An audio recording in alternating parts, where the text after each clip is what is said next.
네, 반갑습니다. 고건입니다. 오늘은 나스닥 분석 진행드릴 건데요. 결국 나스닥은 크게 보면은 한 번은 더 쏟아야 끝난다 라고는 말씀을 드리고 있습니다.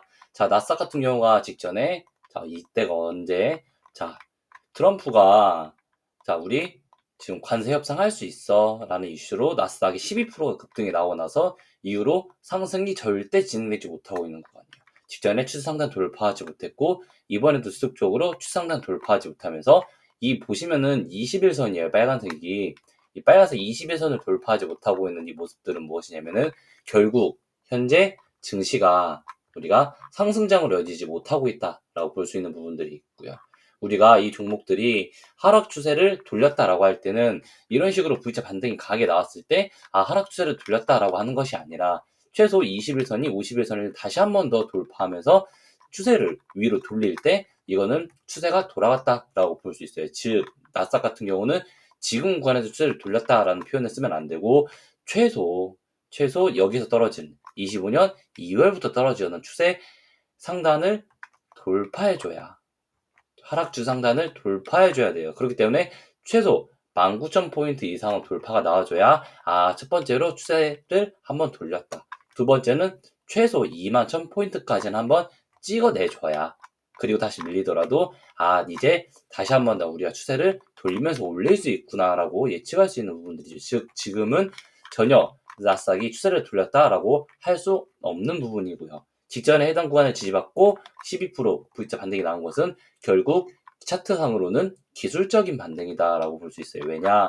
자, 크게 보시면 현재부터 과거부터 이루어졌던 2020년도부터 쭉 이어지던 이 상승 추세 지지받은 모습이에요. 그렇기 때문에 아직이다라고 볼 수 있는 부분들이 있고요. 아직이다라는 것은 무엇이냐면은 결국 현재 구간 내에서 우리가 이 삼각 추세 내에서 조정을 받고 있는데 결국 언제 4월 25일경부터 5월 한 8일, 5월 초까지는 이 사이에서 한번 강한 변동성이 발생될 가능성이 너무 높아요. 자, 하나, 둘, 사이클 하락, 하나의 상승 사이클 발생, 그리고 하나, 둘. 현재 구간 지금 이 두 가지 이 사이클에서 지금 전혀 움직임이 없는데 이 움직임이 발생될 때 해당 구간이 끝나가는 시점에서 위든 아래든 방향성을 크게 줄 가능성이 높다라는 거죠. 즉 어디 대략 5월 중순, 4월 말에서 5월 중 사이에 밑으로 강하게 빠질 가능성과 반대로 지지받고 정말 위로 강하게 한번 치고 나서 빠질 가능성에 대해서 보고 있습니다. 저는 여기서 한번 강하게 쳤을 때 최대 한 2만 포인트까지는 친다고 봐요. 즉 19,000포인트를 돌파하기 시작하면은 이거는 이제는 일봉이 21선을 돌파하는 모습으로 나오는 것이고 이럴 때 있어서는 이제 2만 포인트대까지 상승 충분히 가능하다. 하지만 2만 포인트대 상승이 바로 전고점 돌파하고 막 하반기까지 무조건 막 슈퍼랠리를 가는 것이 아니라 이 추세 상단까지 돌파하고 나면은 다시 한 번 더 무너지는데 이 무너지는 것은 직전 추세 하단 지지받는 것이 아니라 정말 크게 무너지는. 그래서 직전에 이 하락만큼이나 뒤에서 다시 한 번 더 나올 수밖에 없는 이 하락을 봐요.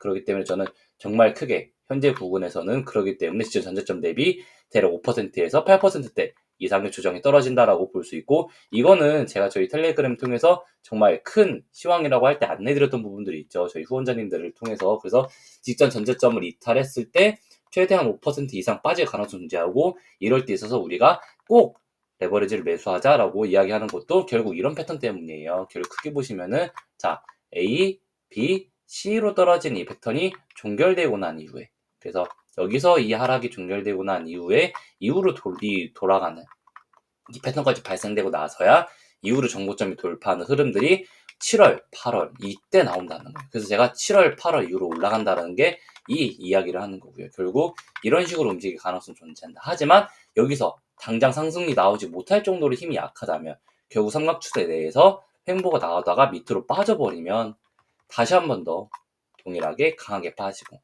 결국 빠지더라도 막 계속 밑으로 빠지는 것이 아니라 지지를 받고 동일하게 현재가 대비해서 대략 15% 제가 얘기했던 전저점 대비해서는 대략 5%, 6%대 빠지는 거는 동일하게 보고 즉 저점은 동일하게 보고 지금 구간에서 이탈하더라도 지지받고 다시 한 번 더 상단 올리는 것은 봐요.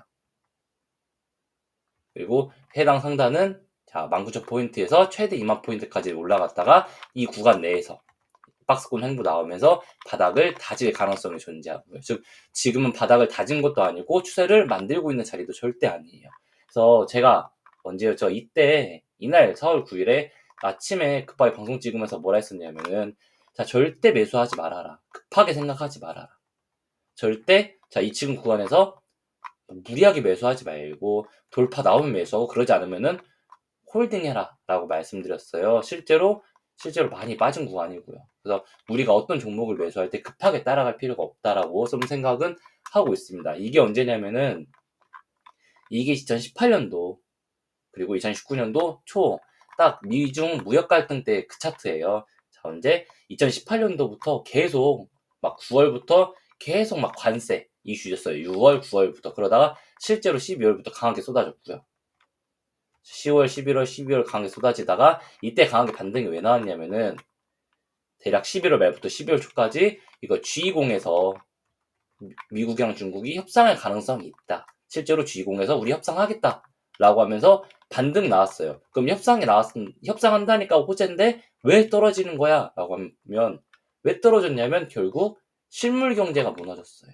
우리가 지금 소프트 데이터, 하드 데이터 얘기하죠.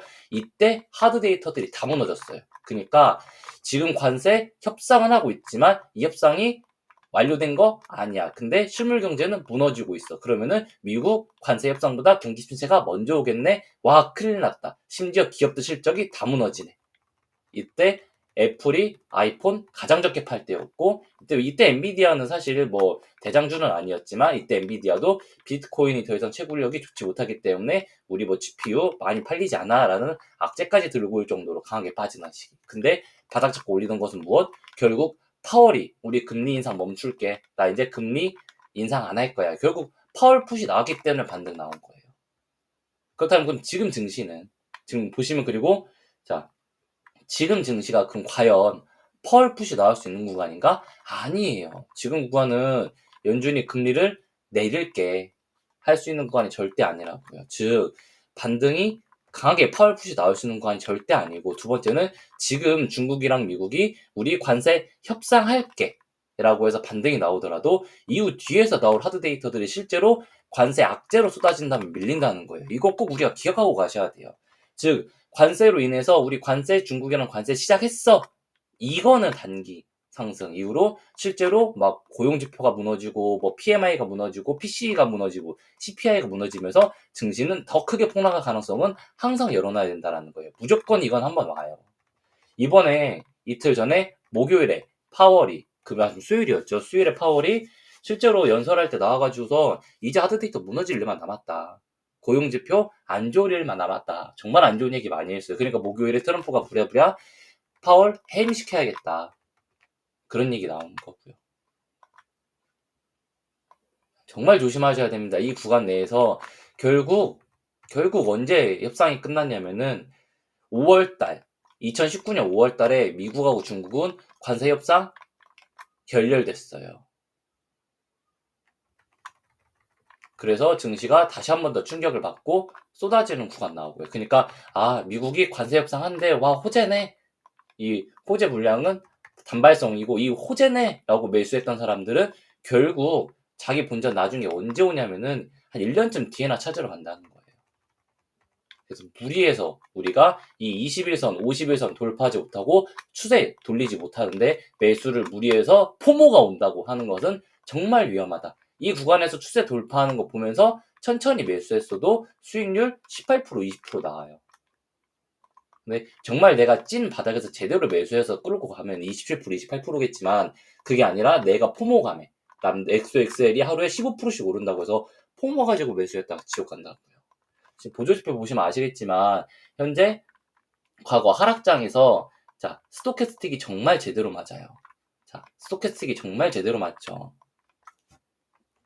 자 그렇다면은 지금 이 하락장에서 스토캐스틱이 어떤지 보셔야 돼요. 지금 스토캐스틱이 딱 보시면 절대 매수할 수 없는 구간이죠. 직전에 고점들 동일하게 고점 한번 무너질 수밖에 없다라는 구간이에요. 지금.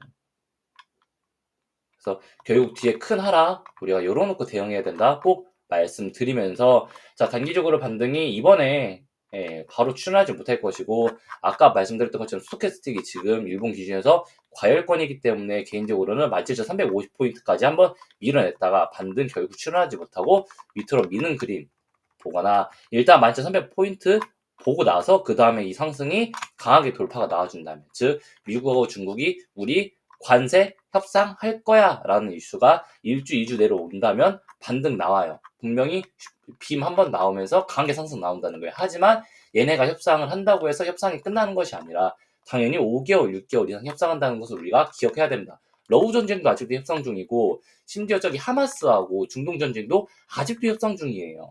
근데 관세가 중국이 미국이랑 우리 협상 시작하는 순간 끝나냐? 아니라는 거예요. 그 일본조차 이시다가 그렇게 퍼주던 미국한테 퍼주던 그 일본조차 트럼프가 직접 나와서 관세 협상 진행했지만 우리 첫 관세 협상은 분위기 좋았어로 끝났어요. 절대 첫 술에 배부를 수 없다. 그러니까 절대 포모감에 매수하지 마라. 19,000 나스닥 19,000포인트 돌파 나오면 그때 매수해도 늦지 않고 반대로 17,300포인트까지 이탈하게 되면은 이 구간에서 매수 한번 받아보자. 그리고 한번 상승 노려보자. 아니면은 결국 17,300포인트 이탈하게 되면 이 구간 매수 잡지 않고 지속적으로 더 밑으로 떨어지는 거 인버스 잡자라고 말씀드리고 싶어요. 올라가봤자 어차피 밀리고 크게 내려가는 것까지 우리가 대응하면서 자 우리가 이 증시에 대한 큰 그림을 그리고 가야 우리가 항상 잃지 않는다라고 생각은 하고 있습니다. 자, 추가적으로 멤버십 홍보 진행드리면요. 방금 설명드렸던 거를 매주 멤버십 통해서 안내드리고 있고 매일매일 최대한 실시간 증시 분위기를 전달하려고 노력하고 있습니다. 그래서 오픈 기념 이벤트로 네이버 프리미엄 콘텐츠 1만원 할인 진행드리고 있고요. 가입 링크는 영상 댓글 확인해 주시면 감사하겠습니다. 자, 이런 식으로 텔레그램 통해서 어떻게 매수 매도를 해야 되는지 다 안내드리고 있고요. 그래서 그리고 다들 수입 많이 나시고 계시다고 말씀해 주시고 계시고요. 실시간 매매 전략 안내 진행드리고 있고 증시 시작 전에 매크로 데이터 분석이나 종목별 옵션 분석 등을 통해서 우리가 증시를 어떻게 대응해야 되는지 우리가 알려드리고 있기 때문에 혹시 어려우시다면 같이 도움받아 가시면 좋을 것 같습니다. 오늘 방송 여기서 마무리 짓도록 하겠습니다. 시청해 주셔서 감사합니다.